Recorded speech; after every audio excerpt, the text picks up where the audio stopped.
तो इस दुनिया में पैसों की जरूरत तो हर किसी को है। अब फिर चाहे वो कोई आम इंसान हो या फिर दुनिया को बचाने वाला कोई सुपर हीरो क्यों ना हो, पैसों की जरूरत हर किसी को है। और स्पेशली एक सुपर हीरो कैरेक्टर के लिए पैसे तो बहुत जरूरी है, क्योंकि अगर उसके पास प्रॉपर पैसे नहीं होंगे तो फिर ना तो वो अपने लिए कॉस्ट्यूम बनवा पाएगा, ना ही अपने पास कोई एडवांस आर्मर व्हीकल रख पाएगा, ना ही उसके पास कोई हाईटेक गैजेट होगा, और तो और उसके पास अपना कोई हेडक्वार्टर भी नहीं होगा, क्योंकि इन सारी चीजों को खरीदने और मेंटेन करने के लिए पैसों की जरूरत पड़ती है। लेकिन सुपर हीरो वर्ल्ड के अंदर जहाँ पर एक तरफ स्पाइडरमैन जैसा सुपर हीरो कैरेक्टर है जो कि अपने खर्चों को बड़ी मुश्किल से मेंटेन कर पाता है, वहीं पर दूसरी तरफ बहुत से ऐसे भी सुपर हीरो कैरेक्टर्स हैं जिनके पास पैसों की कोई कमी नहीं है, और इसी वजह से उन सभी की गिनती सुपर हीरोज की दुनिया के अंदर सबसे अमीर सुपर हीरोज में किया जाता है। तो फिर इसीलिए आइए आज की इस वीडियो के अंदर हम इन्हीं सारे कैरेक्टर्स की बात करते हैं और जानते हैं मार्वल और डीसी यूनिवर्सिस के 10 ऐसे सुपर हीरो कैरेक्टर्स के बारे में जो कि पैसों में सबसे अमीर है। तो ये वीडियो बहुत ही कमाल की होने वाली है, इसीलिए आप इसे पूरा एंड तक जरूर देखें। और अगर आप हमारे चैनल के ऊपर नए हैं तो प्लीज आप हमारे चैनल को सब्सक्राइब कर लीजिए,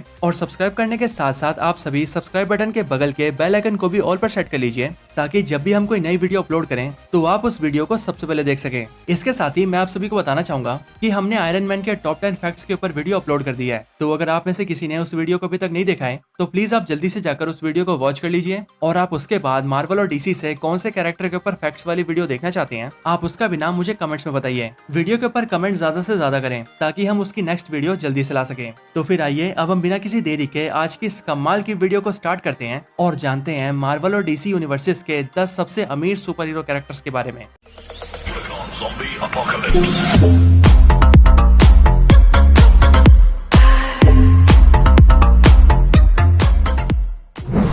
नंबर 10 ब्लू बीटल। तो ब्लू बीटल डीसी कॉमिक्स के सबसे अमीर सुपर हीरो कैरेक्टर्स में से एक है, और वैसे ये बात जब मुझे पहली बार पता लगी थी तब ये जानकर मैं भी दंग रह गया था, और वो इसीलिए क्योंकि मैंने सोचा नहीं था कि ब्लू बीटल जैसा कोई सुपर हीरो डीसी कॉमिक्स के सबसे अमीर सुपर हीरोज में से एक हो सकता है। असल में डीसी कॉमिक्स के अंदर टोटल 3 ब्लू बीटल्स हैं, जो कि है जेमी राइस, टेड कॉर्ड और डैन गैरेट। और यहाँ पर हम जिस ब्लू बीटल की बात कर रहे हैं वो ब्लू बीटल है Ted Kord. Ted Kord DC comics में दिखने वाला एक ब्रिलियंट साइंटिस्ट होता है जो कि अपने जीनियस माइंड का यूज करके $1 बिलियन की कंपनी खड़ी कर देता है। लेकिन क्योंकि इसे ब्लू बीटल बनकर दुनिया को बचाना भी होता है, इसीलिए आगे चलकर अपनी पूरी कंपनी जिसका नाम कॉर्ड इंडस्ट्रीज होता है उसे ब्रूस वेन की कंपनी वेन इंडस्ट्रीज को बेच देता है, और फिर वो उन सारे पैसों को लेकर पूरा दिन बस हीरोगिरी करता है और एज अ ब्लू बीटल लोगों की मदद करता है। इस ब्लू बीटल के नेटवर्थ की बात करें तो डीसी कॉमिक्स में इसकी नेटवर्थ काफी डाइवर्सिफाई है, लेकिन अगर फिर भी एस्टिमेट्स की माने तो ब्लू बीटल की नेटवर्थ $5 बिलियन से भी ज्यादा है, जो कि इंडियन रुपीज में 4 लाख करोड़ से भी ज्यादा होती है। Number 9 professor x. तो मार्वल के सबसे पावरफुल टेलीपैथ्स में से एक कहे जाने वाले प्रोफेसर चार्ल्स जेवियर यानी कि प्रोफेसर एक्स पूरे मार्वल यूनिवर्स के one of the richest super hero है। प्रोफेसर चार्ल्स जेवियर एके प्रोफेसर एक्स बचपन से ही बहुत अमीर है, और वो इसीलिए क्योंकि अपनी फैमिली से इनहेरिटेंस में इन्हें बिलियंस ऑफ डॉलर्स, बड़े बड़े मेंशंस और महंगे प्राइवेट जेट्स मिले हैं। और अपने इन्हीं सारे मेंशंस में से एक मेंशन के अंदर प्रोफेसर एक्स अपना जेवियर स्कूल भी चलाते हैं, जो स्कूल म्यूटेंट्स के लिए है। प्रोफेसर एक्स एक बहुत ही कमाल के इन्वेस्टर भी है, और इनके द्वारा की गई इन्वेस्टमेंट इन्हें बहुत ही ज्यादा प्रॉफिट देती है। हालांकि इस बारे में हमें फॉक्स फ्रेंचाइजी के अंदर कभी नहीं बताया गया, लेकिन अगर बात करें कॉमिक्स की तो मार्वल कॉमिक्स के अंदर इस बात का जिक्र कई बार किया गया है। प्रोफेसर चार्ल्स जेवियर अपने पैसों से म्यूटेंट्स के लिए पावरफुल वेपन्स भी बनाते हैं और उनकी टेक्नोलॉजी को एडवांस करने में म्यूटेंट्स की हेल्प भी करते हैं, और इसीलिए इन्हीं सारी इन्वेस्टमेंट्स, बड़ी बड़ी प्रॉपर्टीज और बिलियंस ऑफ डॉलर्स की वजह से ही प्रोफेसर एक्स मार्वल के सबसे अमीर लोगों में शामिल होते हैं। Number 8 green arrow. तो ग्रीन एरो भी डीसी कॉमिक्स का कैरेक्टर है, जो कि बिल्कुल ही सिमिलर है मार्वल के हॉकाई से, क्योंकि मार्वल का हॉकाई और डीसी का ग्रीन एरो दोनों ही कई सारी सिमिलरिटीज को शेयर करते हैं, जैसे कि ये दोनों ही ह्यूमन बींग्स हैं, दोनों के पास ही कोई सुपर पावर्स नहीं है, दोनों ही आर्चरी में बहुत स्किल्ड है, और ये दोनों ही वेपन्स के तौर पर सिर्फ बो और एरो को यूज करते हैं। लेकिन डीसी का ये ग्रीन एरो पैसों के मामले में मार्वल के हॉकाई से बहुत आगे है। ग्रीन एरो यानी कि ओलिवर क्वीन बचपन से ही एक रिच फैमिली से बिलोंग करता है, और इसीलिए इसे विरासत में क्वीन इंडस्ट्रीज नाम की एक पूरी कंपनी मिली है, और ये खुद इस पूरी कंपनी का ओनर होने के साथ साथ सीईओ भी है। दैट्स व्हाई अगर ग्रीन एरो के नेटवर्थ की बात की जाए तो डीसी का ये अमीर सुपर हीरो $7 बिलियन से भी ज्यादा पैसों का मालिक है। Number 7 Mister Fantastic. Reed Richards AKA Mister Fantastic Marvel universe के सबसे स्मार्ट कैरेक्टर्स में से एक होने के साथ साथ सबसे रिचेस्ट कैरेक्टर्स में से भी एक है। मार्वल का इलास्टिक मैन मिस्टर फैंटास्टिक एक ब्रिलियंट साइंटिस्ट होने के साथ साथ फैंटास्टिक फोर टीम का लीडर भी है, जो कि अपनी लाइफ के अंदर कई सारे कमाल के इन्वेंशंस को इन्वेंट कर चुका है, और उन इन्वेंशंस के ऊपर अपना पेटेंट भी ले चुका है, जिनकी वजह से मिस्टर फैंटास्टिक को कई मिलियंस और बिलियंस तक की कमाई होती है। लेकिन अपनी इन सारी वेल्थ को मिस्टर फैंटास्टिक मैनकाइंड की भलाई के लिए यूज करते हैं। मिस्टर फैंटास्टिक एमसीयू के अंदर भी एक बिलियनर है, है और अगर कुछ रिपोर्ट्स की माने तो मिस्टर फैंटास्टिक की नेट वर्थ $12 बिलियन से भी ज्यादा है। Number 6, Lex Luthor. तो लेक्स लूथर डीसी के सबसे पॉपुलर विलन्स में से एक है और वो इसीलिए क्योंकि ये किसी ऐसे वैसे सुपर हीरो का विलन नहीं है, बल्कि ये विलन है सुपरमैन का। और सबसे कमाल की बात तो ये है कि लेक्स लूथर सिर्फ एक नॉर्मल सा ह्यूमन बीइंग है और इसके पास कोई भी सुपर पावर्स नहीं है, लेकिन बिना किसी सुपर पावर्स के भी ये सुपरमैन को कई बार टेक डाउन कर चुका है। लेक्स लूथर डीसी यूनिवर्स का एक सेल्फ मेड बिलियनर है जो कि प्रोफेशन से एक बिजनेसमैन है, एक इन्वेंटर है और एक फिलैंथ्रोपिस्ट भी है। और अगर लेक्स लूथर के कंबाइंड नेटवर्थ की बात की जाए तो ये गंजा $75 बिलियन से भी ज्यादा का मालिक है। Number 5, Batman. तो बैटमैन के पास कितना पैसा है ये तो मुझे बताने की भी जरूरत नहीं है क्योंकि इसकी बेशुमार दौलत के बारे में तो बच्चा बच्चा जानता है। बैटमैन डीसी के सबसे अमीर कैरेक्टर्स में से एक है और सिर्फ कुछ गिने चुने कैरेक्टर्स ही हैं जो कि बैटमैन से ज्यादा पैसे वाले हैं। बैटमैन का रियल नेम ब्रूस वेन है और ये ऑनर है वेन इंडस्ट्रीज का, जिसकी शुरुआत ब्रूस वेन के फादर ने की थी। लेकिन अपनी कंपनी से कमाए हुए पैसों का यूज बैटमैन अच्छे कामों के लिए करता है, जैसे की एज अ ब्रूस वेन वो वेन फाउंडेशन के जरिए गरीबों की मदद करता है और फिर एज अ बैटमैन बनकर वो शहर से क्राइम का खात्मा करता है। बैटमैन की अगर टोटल वेल्थ की बात की जाए तो अपनी सारी वेल्थ और प्रॉपर्टीज को मिलाने के बाद बैटमैन की नेट वर्थ $80 to $90 बिलियन बनती है, जो कि लिटरली बहुत ही ज्यादा होती है।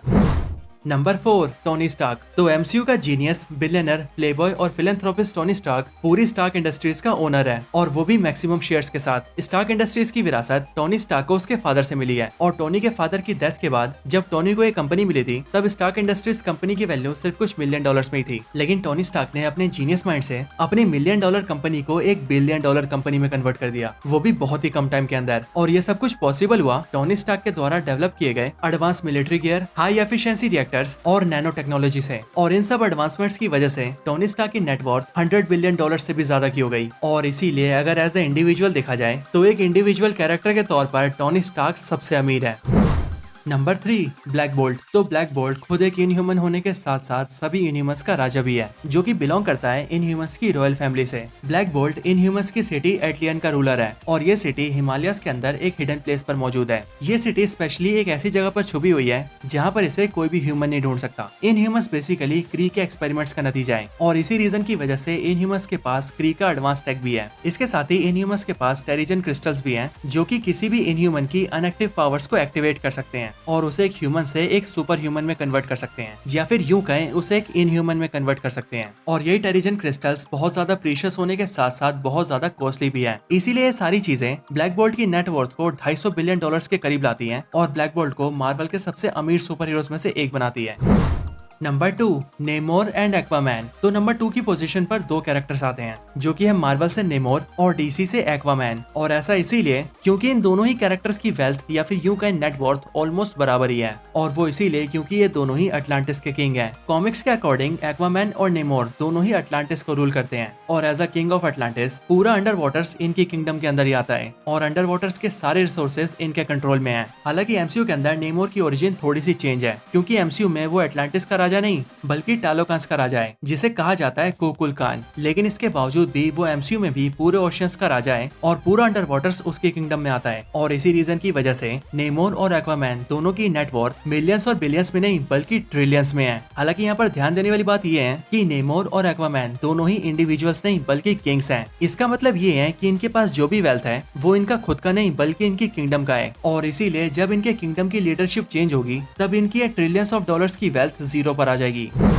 Number 1, black panther. तो मार्वल का ब्लैक पैंथर यानी कि टिचाला पूरे वकांडा देश का राजा है और ये वकांडा कंट्री पूरी दुनिया की सबसे एडवांस और सबसे अमीर कंट्री है। ब्लैक पैंथर की नेटवर्थ इसकी कंट्री की जीडीपी और मिनरल रिजर्व से जुड़ी है और इसका देश वकांडा पूरी तरह से वाइब्रेनियम से भरा हुआ है और एक एस्टिमेट के अकॉर्डिंग वकांडा देश के अंदर 10,000 टन का वाइब्रेनियम है। और मार्वल कॉमिक्स के अंदर एक बार ये रिवील किया गया है कि 1 ग्राम वाइब्रेनियम की कॉस्ट ऑलमोस्ट $10,000 से भी ज्यादा है और इसीलिए इसी कॉस्टली मेटल की वजह से वकांडा पूरी दुनिया में सबसे अमीर है। और इसीलिए वकांडा के राजा ब्लैक पैंथर की नेटवर्थ भी मिलियंस और बिलियंस में नहीं बल्कि ट्रिलियंस में है और वो पूरे मार्वल और डीसी का सबसे अमीर सुपर हीरो कैरेक्टर है।